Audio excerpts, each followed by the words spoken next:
Bah, salut Patrick, ça va? Bonjour. Alors ici on est chez toi, alors on est dans le pays de Bray, c'est ça? Ouais. C'est quelle commune? Villers-sur-Auchy. Villers-sur-Auchy. Donc tu es producteur de viande bovine, hein, bovin allaitant. Mais oui, on a compris, merci. Mais tu fais pas que ça, tu as développé aussi une activité de découpe de viande et de vente, j'allais dire, Découpé, vente directe. Ouais. directe, qui s'est quand même pas mal développé. Tu as fait un financement participatif avec Mimosa, on va en parler un petit peu.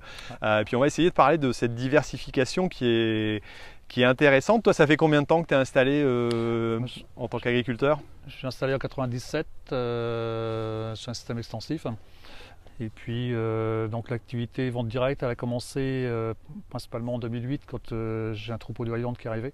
D'accord, ouais, parce que tu as des vaches écossaises, des Highlands, alors tu dis c'est assez petit. Oui, ça fait 1,10 m de haut pour les vaches, c'est pas 1,30 m pour les mâles. Très productif, mais c'est quand même assez typique. Tu l'as gardé pour ta marque Saveur des Prairies. Ouais, c'est l'emblème. Bon, puis après, je les ai encore parce que j'ai deux parcelles qui sont relativement humides avec des joncs. D'accord. Donc quand on met ces bêtes-là, un mois après, ils ont fondu, celles là-bas, et hop, ils elles vont en profiter. Ils valorisent bien, ils aiment bien tout ce qui est broussailles, les joncs, tout ce qui est dur. D'accord, donc c'est très rustique. C'est très rustique, c'est une bonne adaptation.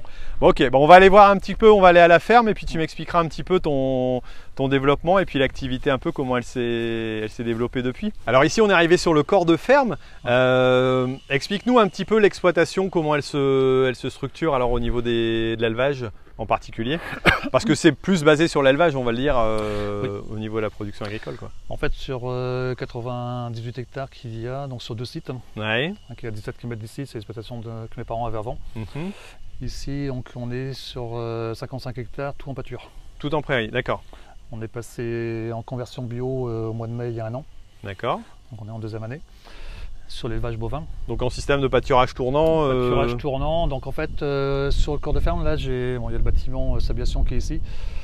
Et après, j'ai 12 hectares qui sont attenantes à la ferme. Sinon après, il faut que j'aille sur les parcelles, il faut que je traverse la route pour accéder à une parcelle. Je prends un chemin pour accéder à une autre parcelle un peu plus loin. D'accord. Puis encore un peu plus loin, j'ai deux autres parcelles. Ok. Et après, sur l'autre corps de ferme, tu as un petit peu de culture aussi Sur le corps de ferme, donc sur 43 hectares, il y a 8 hectares de prairie. Le restant était en terre. Et là, à l'automne, je repasse 7 hectares et demi en prairie. D'accord. On va refaire une clôture tout autour. Refaire des prairies en plus. Ouais. Ok. Parce que, en fait, avec la demande en viande, faut que j'augmente mon cheptel. Alors justement, tu m'en parlais, la demande en viande. Voilà, tu as créé donc un atelier, on va juste aller le visiter après, de découpe. Voilà, parce que légalement, l'abattage se fait bien entendu dans un abattoir. Abattoir, ouais. Donc toi, tu fais tout ce qui est, c'est passé de l'élevage laitier à l'élevage allaitant. Alors ici, on est en production de bovins, mais toi, dans ton atelier de découpe, tu as aussi décidé de pouvoir élargir la gamme, c'est-à-dire que tu as des collègues qui viennent t'apporter du porc, c'est ça, et d'autres animaux, de la volaille. Oui, donc en fait, j'élève donc les vaches allaitantes. Ouais. Grâce à la viande, j'ai encore quelques vaches laitières qui ont des veaux qui tétopient. Donc les vaches et les veaux peintent au laboratoire. D'accord. Donc les veaux mâles. Les femelles, je serve au renouvellement. Oui. Et comme j'en ai pas assez, je travaille avec d'autres producteurs, donc en bovin. En bovin aussi, qui élèvent un peu de la même façon, qui ne sont pas en bio, puisque mon laboratoire n'est pas en bio pour l'instant. Pas encore, ça c'est pour demain. Ce sera une autre étape. Et donc après, donc pour répondre à la demande des clients, je travaille avec un producteur de porc qui est en Seine-Maritime, qui fait un porc oméga 3. Un groupe de 4 producteurs de volailles, pour avoir de la volaille de qualité. Donc pareil, qui est un poulet fermier, 110 jours d'élevage. Et donc je récupère toutes les carcasses. Donc, soit je vais chercher les porcs, les agneaux, enfin les bovins et agneaux chez Bigard Informerie, l'abattoir. D'accord. Avec la remorque frigo, je mets ça avec un chambre froide. Et là, j'ai toute la partie découpe, on fait nous-mêmes. La volaille, c'est quelqu'un qui nous l'apporte. Et le porc, c'est l'abattoir qui passe pas loin de chez moi, donc il amène directement les carcasses. D'accord, donc tu as bovin, porc, volaille, et tu me disais agneau. Il y a peut-être encore agneau. Agneau, ouais. Agneau, ok. On fait toute la gamme de viande, quoi. Toute la gamme de viande qui est possible. Ok. Ouais. Tu me fais visiter ça? Parfait.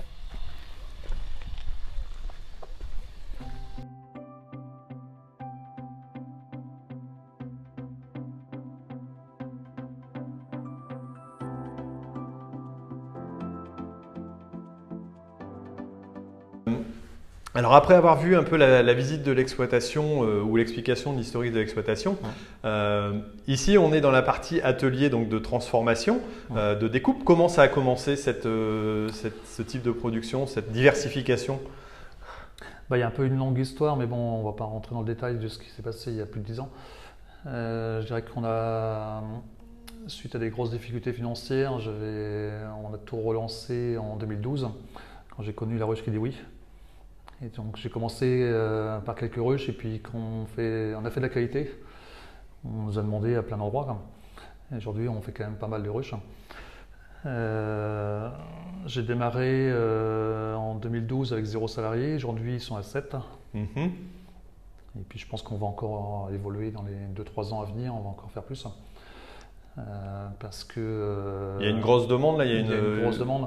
Disons qu'il y a la partie, l'an dernier avec le Covid, on a multiplié par 3 le nombre de clients. Ce qui fait qu'on a fait découvrir nos produits à des nouveaux clients qui ont apprécié le produit et qui maintenant continuent à prendre chez nous. D'accord, donc ça a augmenté le nombre de clients, leur panier moyen aussi, et puis ça diversifie aussi, j'allais dire, la clientèle. Tu as de plus en plus de demandes de la part d'autres organisations, pourquoi pas de la restauration aussi, ou du magasin qui pourrait aussi être client, et donc il faut développer et puis mettre un outil qui est adéquat, quoi. En fait, mon projet d'agrandissement il était déjà d'actualité il y a 4 ans, il y a 4 ans et demi, quand je me suis fait opérer à cœur ouvert. Et puis, donc ça m'a fait reculer de 2 ans, le projet. Donc on avait déjà commencé le projet avant le confinement. Et toute la période de confinement était tellement importante.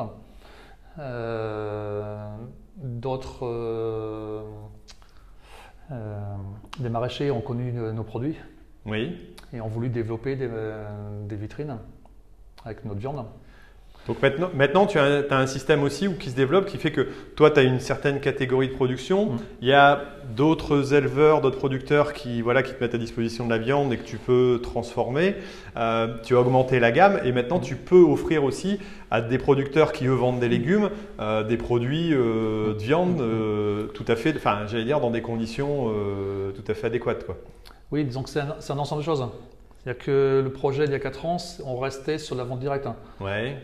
Le confinement nous a fait grandir plus qu'on pensait. Et aujourd'hui, on passe l'agrément, ce qui va nous permettre de pouvoir fournir des revendeurs. Donc l'agrément, c'est ce qui permet de passer de vendeur, de producteur à, comment on appelle ça, tu disais, en remise directe. En remise directe à la, j'allais dire, producteur qui va pouvoir, c'est un peu de l'industrialisation entre guillemets, c'est sur les mêmes normes que l'industrie, bon, tout en restant une activité, j'allais dire, plus artisanale, quoi. On est obligé de passer par l'agrément pour pouvoir vendre à des revendeurs. D'accord. Donc que ce soit un petit producteur de maraîcher qui est pas loin ou même à grande surface, quoi. Alors on a fait une visite ici un peu de toutes les installations, entre tout ce qui est parti, j'allais dire pour faire de la saucisse fumée par exemple, tout ce qui est congélation, tout ce qui est découpe, j'ai compris qu'il y avait des systèmes en froid entre guillemets et puis de la cuisson, quoi, donc viande fraîche et puis cuisson, plus les ateliers ici où on a j'allais dire tout l'emballage, l'étiquetage et tous les frigos qui se trouvent à droite à gauche, ça représente un investissement qui est quand même assez important, quoi. Oui. Après, encore une fois, c'est l'année de confinement qui nous a permis de financer cette partie-là, entre autres, parce que sur le projet, on n'avait pas prévu, par exemple, une porte comme ça, ça vaut 800 €. Au départ, tu étais parti sur des choses plus simples, quoi. Plus simple, une porte avec une clenche. D'accord. Aujourd'hui, ça nous a permis de prendre en fait, sur l'agrandissement, on avait prévu de ne pas utiliser tout le bâtiment. Et là, pour finir, il est complet, quoi. Chaque pièce, puis on s'aperçoit quasiment, tout à l'heure, il n'y a plus assez de place, quoi. C'est vrai que moi, vu de l'extérieur, je me dis, mais c'est énorme comme atelier. Et puis quand tu arrives à l'intérieur, tu dis, oui, mais c'est logique parce que chaque pièce a son utilité. Et je pense que ça doit être bien dimensionné, mais en tout cas, on voit qu'il y a déjà de la place, quoi. C'est vrai qu'il y a eu un gros travail de réflexion.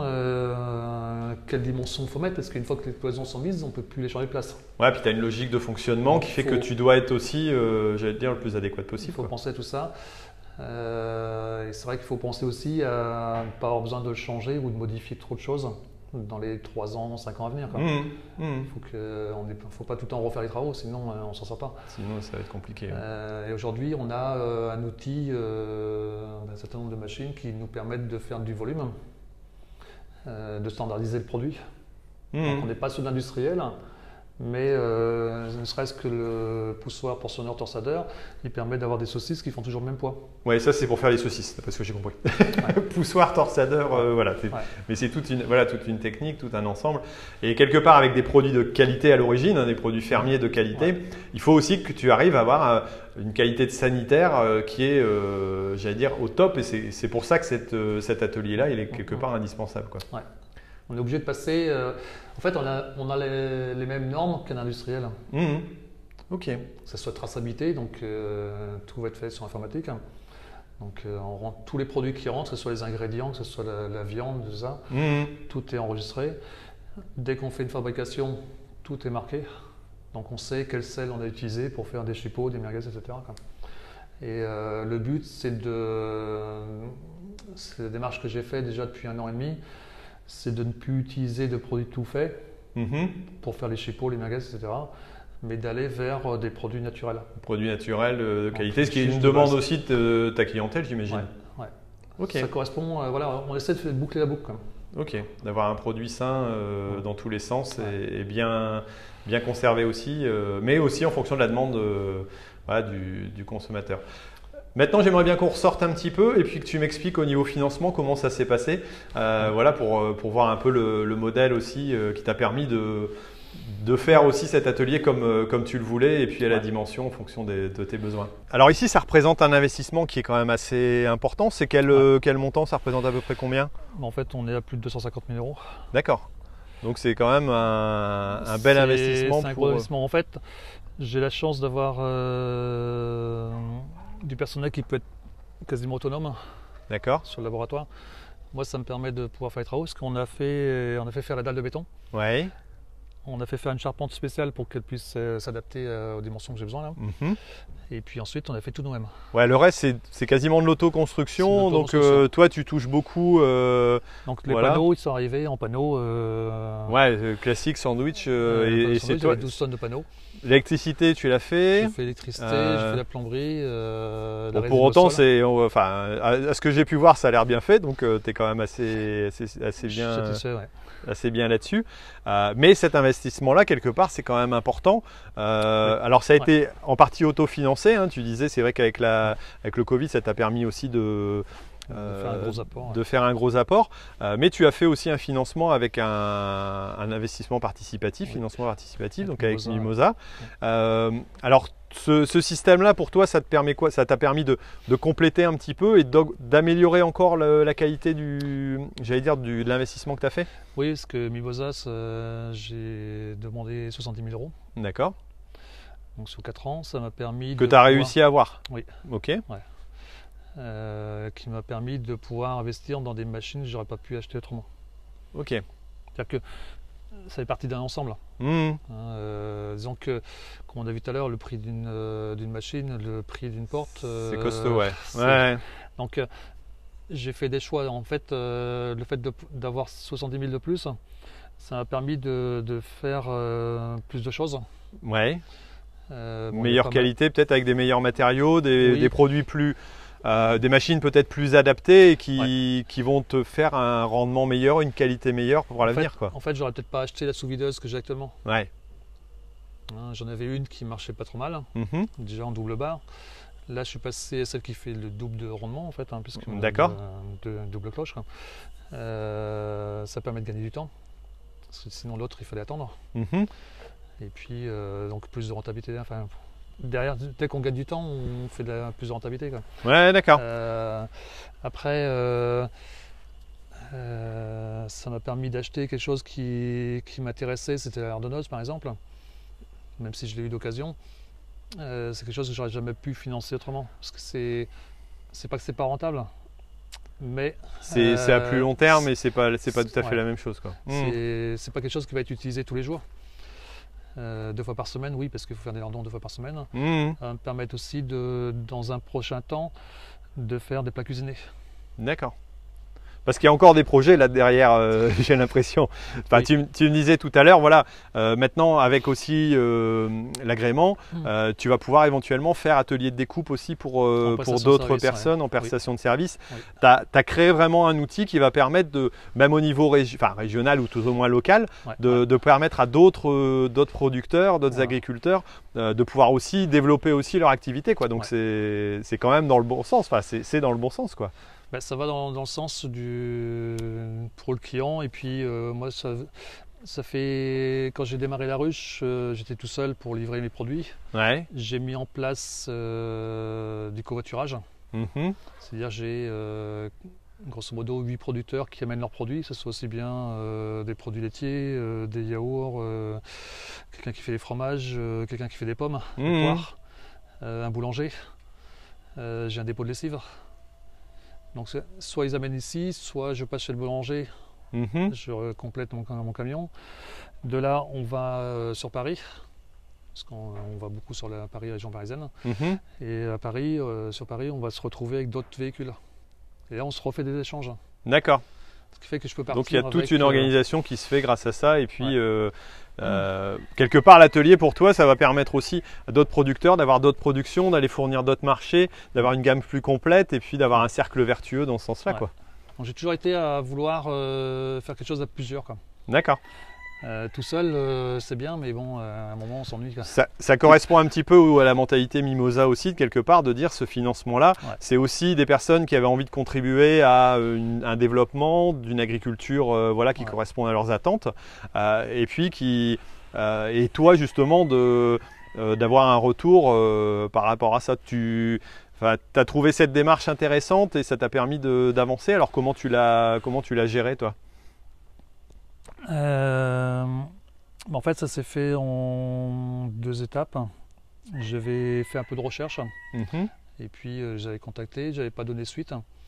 Et puis bon, à un moment, ils m'ont recontacté, et puis bon, j'ai dit bon, il n'y a pas, je fais quoi. D'accord, il a fallu se lancer quand même, quoi, dans l'idée. Il faut se lancer parce que c'est vrai que c'est quelque chose qu'on ne connaît pas et c'est jamais évident dans l'inconnu. Ça peut faire peur, l'approche sans connaître, quoi, tout au moins. Après, au départ, j'y croyais pas, quoi.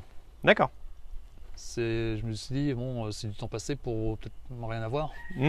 Donc autant je fasse rien, quoi. D'accord. Donc puis après, j'ai dit, bon, il n'y a pas, on y va.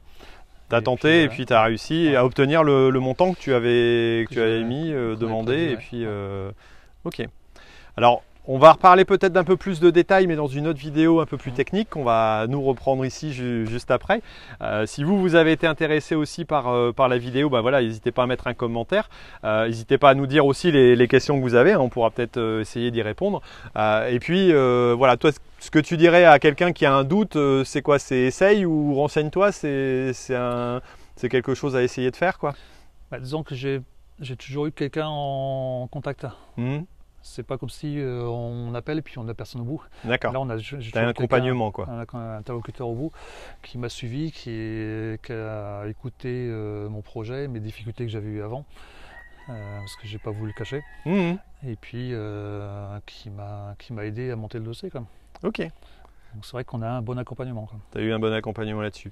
Bon, ok, donc si vous êtes intéressé, n'hésitez pas à aller voir la seconde vidéo qui va être sur la chaîne technique, hein, tout simplement. Donc samedi 11h, donc demain 11h si je ne me trompe pas. Voilà, et donc nous on va continuer à discuter pour justement expliquer les détails de ce fonctionnement-là que vous pourrez retrouver à ce moment-là. En tout cas, merci d'avoir regardé cette vidéo et puis moi je vous dis à bientôt sur Agriculteur d'aujourd'hui. Puis merci Patrick. Merci.